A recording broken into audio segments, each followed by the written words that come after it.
Nadima Pechi, muchas gracias por venir al programa. Hola Pedro, muchas gracias por invitarme. Precandidata a diputada nacional. Así es, ayer lanzamos la campaña. Sí, ayer se presentaron los candidatos. Me gustaría saber cuál es tu análisis. El PJ en una interna muy grande y Juntos por el Cambio dirimiendo quiénes van a ser los líderes.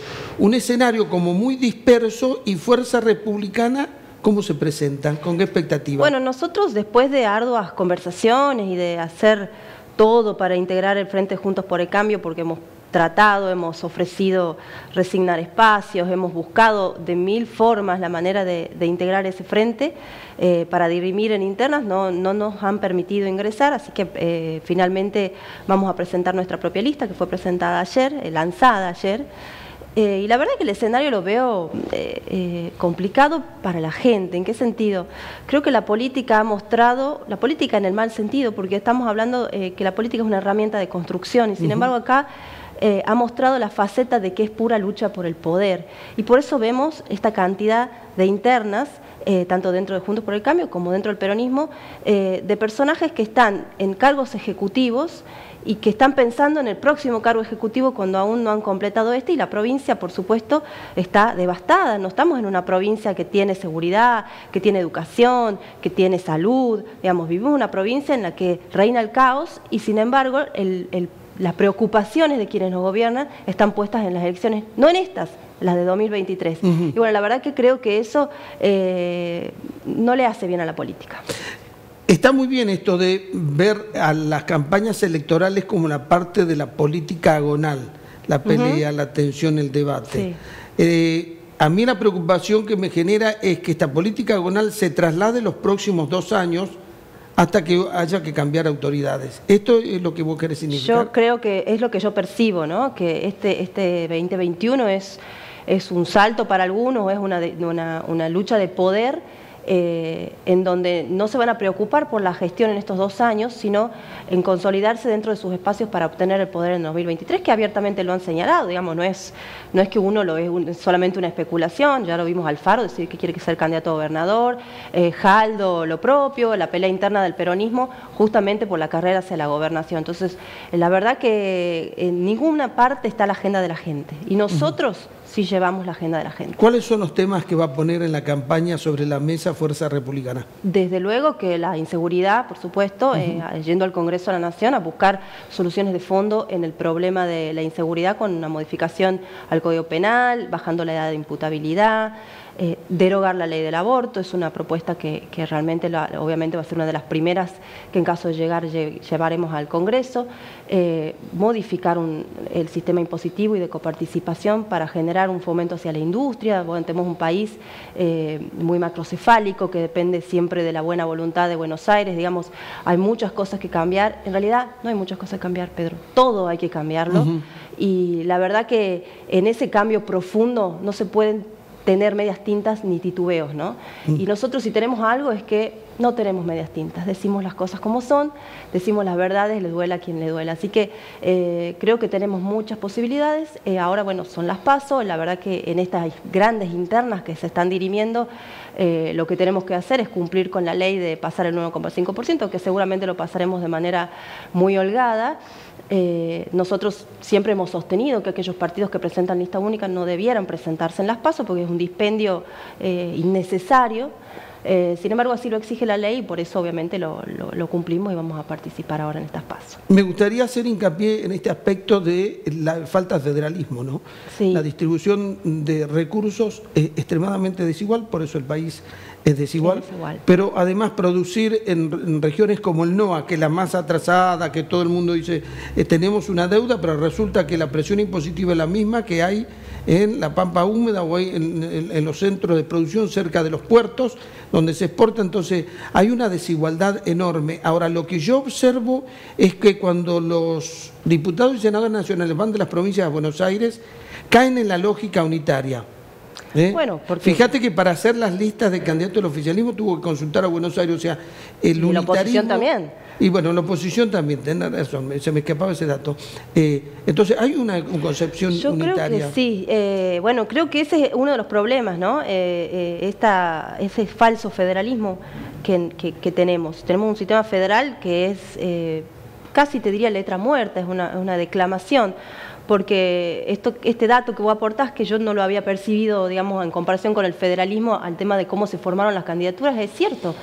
Todos los espacios, excepto el nuestro, ha tenido que recurrir a Buenos Aires para poder armar sus listas, lo cual te habla obviamente de un nivel de control que realmente no nos hace bien, que tiene a la provincia como la tiene, en este sentido de la pobreza, en el sentido de la falta de inversión, de la falta de obra. El transporte es... Los subsidios, por eso el servicio de transporte en Buenos Aires es extraordinario. A mí me encanta utilizar el servicio de transporte y el subte. Y bueno, funcionan bien porque tienen muchos subsidios, ¿no? Que son más eficientes. Totalmente, tienen muchos subsidios, por eso tienen no tienen, por ejemplo, el problema de las motocicletas que tenemos nosotros acá. Uno va a Buenos Aires y casi no ves motos. ¿Por qué? Porque el sistema de transporte público funciona. Claro. Entonces, al funcionar es mucho más conveniente hasta para quien tiene un vehículo trasladarse en el transporte público. Esto es algo que venimos sosteniendo nosotros desde hace mucho tiempo y hemos presentado proyectos que buscan dar una solución de fondo al transporte público de pasajeros, que es un problema gravísimo de nuestra provincia, particularmente porque vemos que Salta lo ha podido resolver de alguna manera con su sistema de saeta que tiene Salta. Hemos tratado de hacer un sistema similar, hemos propuesto. Todo cae en la nada cuando el peronismo está enfocado, cuando todos están enfocados en una mera lucha de poder, ¿no?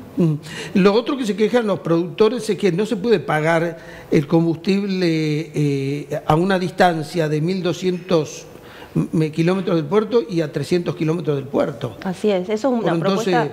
Entonces estamos definiendo quiénes van a ser ricos y quiénes van a ser pobres. Y eso lo hemos propuesto también como una recomendación en el Parlamento del NOA, que yo integro. Hemos propuesto al Congreso ese tipo para que revisen esas cuestiones.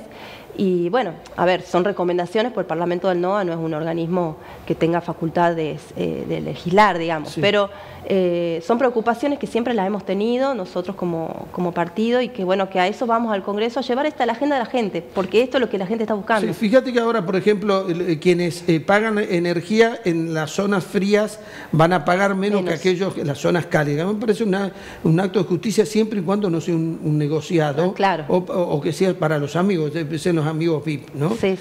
Entonces, estas son las cosas que hacen que haya un país equilibrado, ¿no?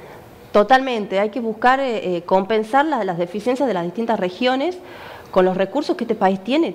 Un país riquísimo con recursos de sobra, por eso que están mal distribuidos y distribuidos de una manera discrecional. El gobierno es mi amigo y le paso fondo, el gobierno no es mi amigo y no le paso fondo. Siempre esto no puede funcionar. Sí, siempre hay provincias beneficiadas. Exactamente, no puede funcionar así. Eso tiene que ver mucho también con la ley de coparticipación, los impuestos que se generan en una provincia y sin embargo se pagan en otra, es decir, las actividades que se producen en una provincia y se paga el impuesto en otra, es decir, hay muchas cosas que cambiar. Casi todo está funcionando mal en este país.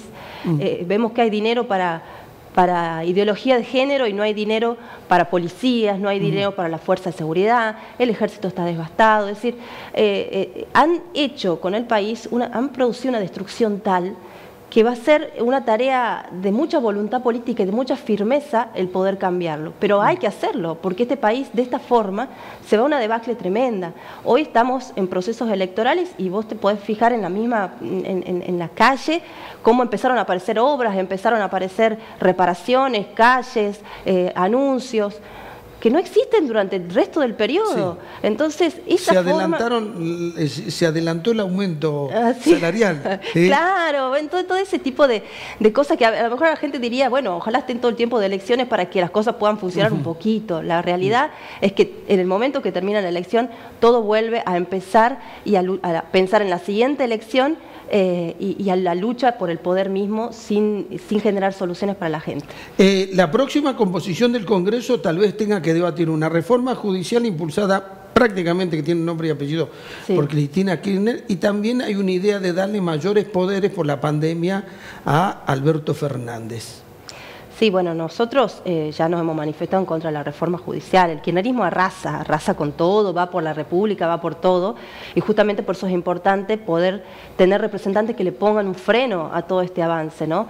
La suma de poder en función de la pandemia también hemos visto lo que significa.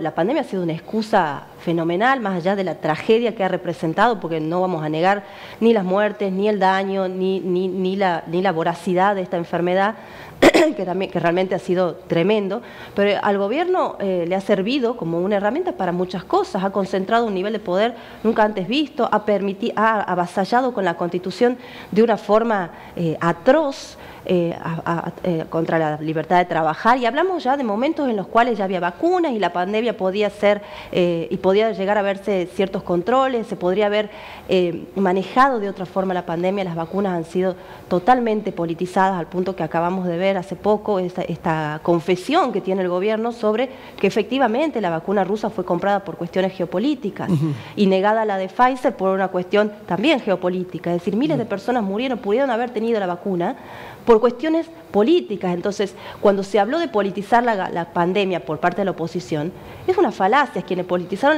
la pandemia fue el gobierno. El gobierno nacional ha hecho de esto uso y abuso, y obviamente que la gente tiene un nivel de hartazgo muy importante. Por eso la rebeldía. Y por eso la rebeldía. La vulneración de derechos que hubo durante la pandemia fue excesivo. Yo entiendo que se pueden recortar. Fue excesivo. Me contaba ayer una persona que tiene una agencia de turismo.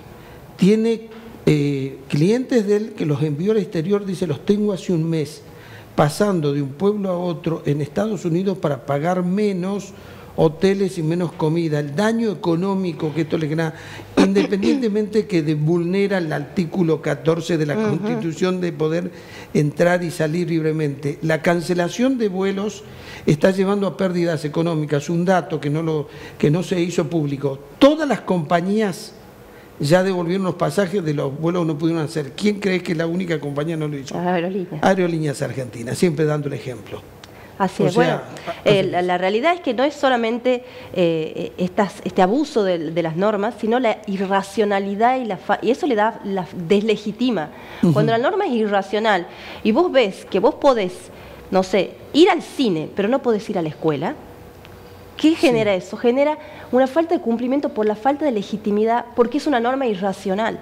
Entonces, ese mal manejo, lo que hicieron con las escuelas, es tremendo. UNICEF, la Organización Mundial de la Salud, la Sociedad Argentina de Pediatría, es decir, cuanto organismo nacional e internacional se te ocurra, ha abogado porque hablan las escuelas. Porque la escuela, y los mismos ministros de este gobierno lo han sostenido, es un lugar seguro, es un lugar donde está controlado, y sin embargo se han empecinado en mantener 1 año y medio las escuelas cerradas. ¿Tenés alguna interpretación por qué pasó eso? Yo creo que hubo una presión gremial muy importante. Y también pienso que la educación nunca ha sido una prioridad para el gobierno peronista o kirchnerista, como le quieran llamar.